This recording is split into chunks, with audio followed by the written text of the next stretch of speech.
Naitwa Lucy Nyambura Maina, nafanya kazi na Indomie Kenya as the marketing administrator.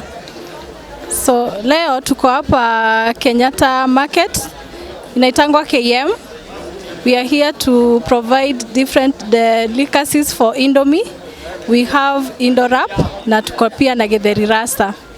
So for Indowrap, unachukua chapati, unatengeneza some veggies like carrots na capsicum, and then you fry them separately. Then you cook your Indomie, you drain the water, then you wrap it with chapati. That's why inaitwa Indowrap. Hey, watu wameichukulia very positively. We are having a very good number for those who are interested in tasting Indowrap na Githeri Rasta, and they are also asking for more.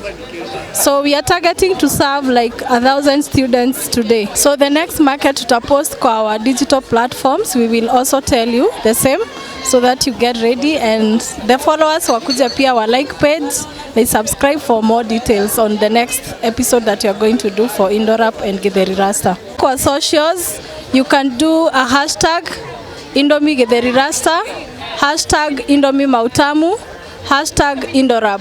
Hapo ndio utatupata.